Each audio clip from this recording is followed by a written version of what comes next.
Chapter में 50 concept होते हैं बच्चों, लेकिन मोस्टली एग्जाम मॉलिक्यूल्स के चैप्टर्स के सबसे इम्पोर्टेंट कॉन्सेप्ट केवल 10 मिनट में कवर करा दूंगी, ताकि आप इस टॉपिक में भी एग्जाम में अच्छा स्कोर कर पाए। कार्बोहाइड्रेट से स्टार्ट करते हैं। ये 3 टाइप्स के होते हैं, मोनोसैकेराइड्स, ओलिगोसैकेराइड्स और पॉलीसैकेराइड्स। ये सब हाइड्रोलिसिस होने पर कितने मोनोसैकेराइड्स देंगे, ये इन बात पर डिफाइन किया जाता है। मोनोसैकेराइड फर्दर हाइड्रोलिसिस नहीं होते। इसके 2 इंपॉर्टेंट एग्जाम्पल है, ग्लूकोज, फ्रुक्टोज। ओलिगोसैकेराइड हाइड्रोलिसिस होने पर 2 से 10 तक मोनोसैकेराइड्स दे सकते हैं, और 2 दिए तो डाइसैकेराइड्स, 3 दिए तो ट्राइसैकेराइड्स बोलेंगे, एंड सो ऑन। इनमें डाइसैकेराइड सबसे इंपॉर्टेंट है। इसका सबसे इंपॉर्टेंट एग्जाम्पल है sucrose, maltose and lactose. Polysaccharides hydrolysis होने पर 10 से ज़्यादा मोनोसैकेराइड्स दे सकते हैं। इनके सबसे इंपॉर्टेंट एग्जाम्पल है स्टार्च, सेलुलोज, ग्लाइकोजन। इनमें से पॉलीसैकेराइड्स टेस्ट में स्वीट नहीं होते, इसलिए इन्हें नॉन शुगर कहा जाता है। बाकी सारे स्वीट टेस्ट होते हैं, इसलिए इन्हें शुगर कैटेगरी में आते हैं। अच्छा, एक बार और ध्यान रखनी है बच्चों कि sugar, Fehling solution Tollens reagent reduces sugar solution and does not reduce non reducing sugar. तो monosaccharide and disaccharide are reducing sugar है एक्सेप्ट सुक्रोज। तो आपको ध्यान रखना है, ठीक है। आगे बढ़ते हैं। मोनोसैकेराइड और इनके स्ट्रक्चर समझते हैं। ग्लूकोज एंड फ्रक्टोज से स्टार्ट करते हैं। स्क्रीन पर आपको दोनों के स्ट्रक्चर दिखाई दे रहे हैं। दोनों का ही फॉर्मूला C6H12O6 होता है। ग्लूकोज में एल्डिहाइडिक ग्रुप है, therefore it is aldohexose. Fructose में कीटोनिक ग्रुप है, इसीलिए इसे कीटोहेक्सोज। दोनों ही की जो कॉन्फ़िगरेशन है वो कैपिटल डी है। कैपिटल डी के अलावा एक कॉन्फ़िगरेशन कैपिटल एल भी होता है।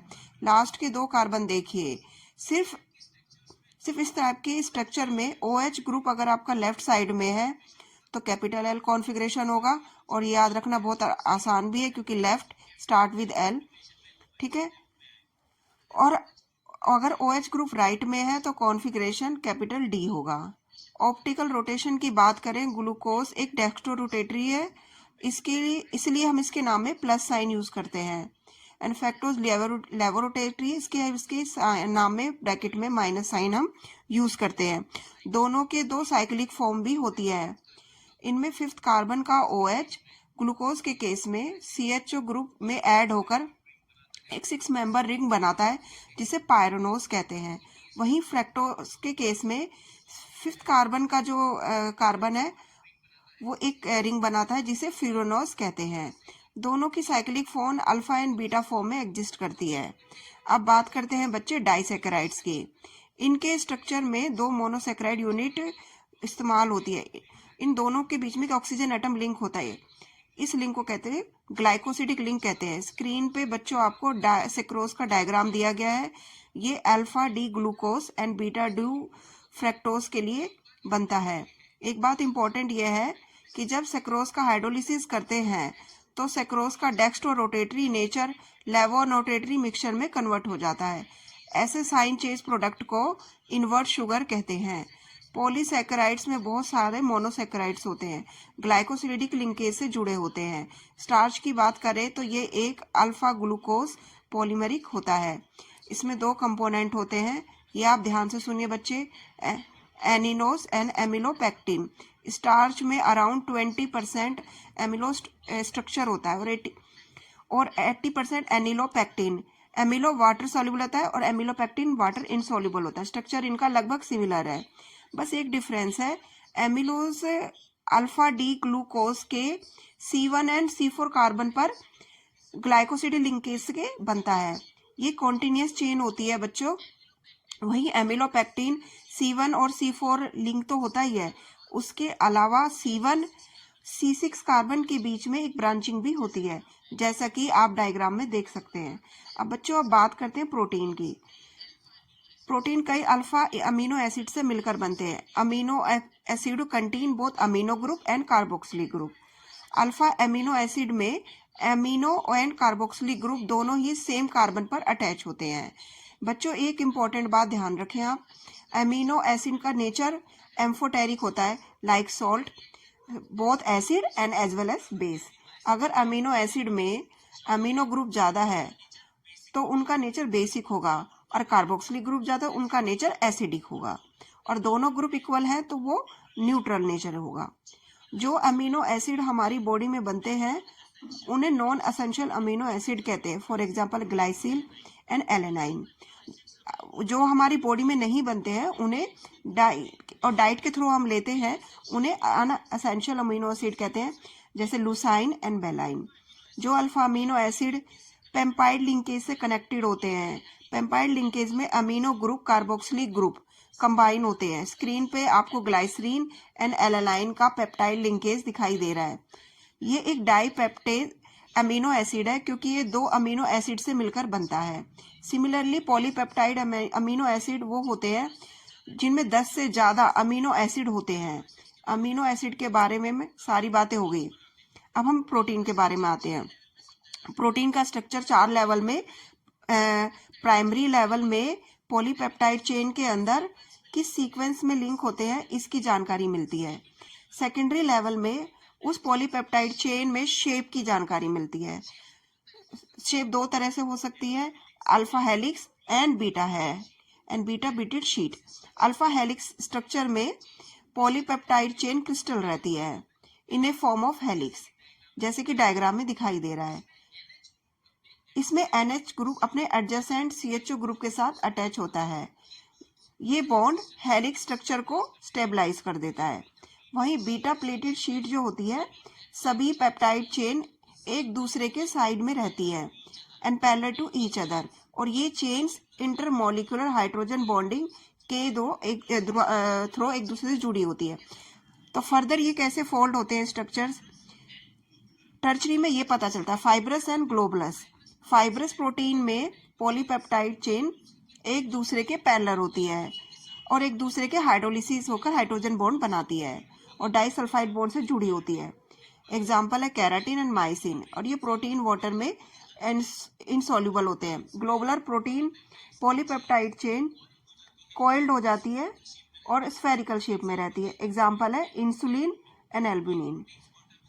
ये प्रोटीन वाटर में सॉल्युबल होते हैं। प्रोटीन में बच्चों लास्ट कॉन्टैक्ट बी नेचर का होता है। जब डीनेचुरेशन में due to change in temperature और pH, ऐसा होने पर globular structure gets useful and helix structure get uncoiled हो जाता है। ठीक है, this is known as denaturation of protein. इसके एग्जाम्पल है coagulation of egg white and boiling and curdling of milk. अब बात करते हैं बच्चे न्यूक्लिक एसिड की। 2 टाइप के न्यूक्लिक एसिड होते हैं, DNA एंड RNA। इन दोनों के स्ट्रक्चर की बेसिक यूनिट क्या होती है ये समझते हैं। X क्या है ये हम अभी देख लेंगे। ये बेसिस क्या है, बोथ RNA और DNA contain basis. 3 basis contain, 2 तीनों में कॉमन होते हैं, एडेनिन, ग्वानिन एंड साइटोसिन। ये सारे कॉमन है। एक बेस दोनों में अलग है। DNA में वो थामाइन है, RNA में वो यूरेसिल है। ये इंपॉर्टेंट बात है बच्चों, इसलिए कि याद रखें इसे। अब ये X क्या है, X शुगर है। शुगर DNA के स्ट्रक्चर में बीटा D2 डिहाइड्रोक्सी बेस होता है और RNA के केस में शुगर बीटा D राइबोज होता है। किसी शुगर के फर्स्ट कार्बन पे जब हम बेस अटैच करते हैं तो जो हमें यूनिट मिलती है उसे न्यूक्लियोसाइड कहते हैं। ठीक है, अगर यदि न्यूक्लियोसाइड में 5th कार्बन पर OH हटाकर फास्फोरिक एसिड लगा देते न्यूक्लियोटाइड मिलती है। ठीक है, तो 2 न्यूक्लियोटाइड को जोड़ेंगे तो दोनों के सिर्फ 5th और 3rd कार्बन के बीच में फॉस्फोराइडिक लिंकेज रहेगा, इसे डाई न्यूक्लियोटाइड मिल जाएगा। न्यूक्लियोटाइड चेन के अंदर इनसे हम DNA और RNA बनते हैं। अब DNA और RNA के स्ट्रक्चर के बारे में देखते हैं। प्राइमरी स्ट्रक्चर है चेन ऑफ शुगर फॉस्फेट जिसमें हम कंटेन करते हैं। सेकेंडरी स्ट्रक्चर में हेलिक्स मिलता है। DNA के सेकेंडरी स्ट्रक्चर में डबल स्ट्रेंथ हेलिक्स स्ट्रक्चर होता है। इसमें 2 nucleic acid chain helix form में एक दूसरे के साथ जुड़ी रहती है bye hydrogen bond between the basis. Hydrogen bond जो होते हैं बिटवीन द बेसिस होते हैं। एडेनिन जो होता है याद रखें थाइमाइन के साथ हाइड्रोजन बॉन्ड बनाता है और साइटोसिन क्विनाइन के साथ हाइड्रोजन बॉन्ड बनता है। आयरन के सेकेंडरी स्ट्रक्चर में डबल की जगह सिंगल ही स्ट्रैंड न्यूक्लियर एसिड चेन होती है। 3 टाइप के RNA होते हैं बच्चों, messenger RNA, ribosome RNA and transfer RNA. अब बात करते हैं बच्चे हार्मोन्स का। हार्मोन्स बॉडी में एंडोक्लाम आर्म से बनते हैं और डिफरेंट पार्ट पर पहुंचाए जाते हैं। टाइप के होते हैं steroids base, for example oestrogen and androgen. Second होते हैं polypeptide base, for example insulin and endorphin. Third type है amino acid derivative based, for example epinephrine and norepinephrine. कुछ इंपॉर्टेंट एंडोसिन हार्मोन्स और उनके सोर्सेज इस टेबल में मैंने मेंशन कर दिए हैं आप लोगों को। आप इन लोगों को लिख लेना और इनको और ये याद कर लेना। विटामिन की बात करें, दो टाइप के विटामिन होते हैं, fat soluble vitamin and water soluble है। फैट सॉल्युबल विटामिन इनसॉल्युबल होते हैं वाटर में और are stored in liver and adipose tissues.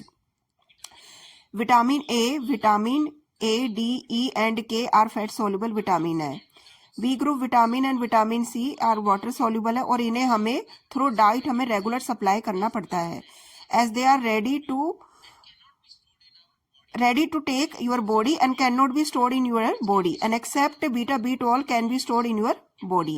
Important vitamins के नाम इस टेबल में है और आप इस टेबल को अपनी नोटबुक में लिख सकते हैं और उसे बना सकते हैं और याद कर सकते हैं।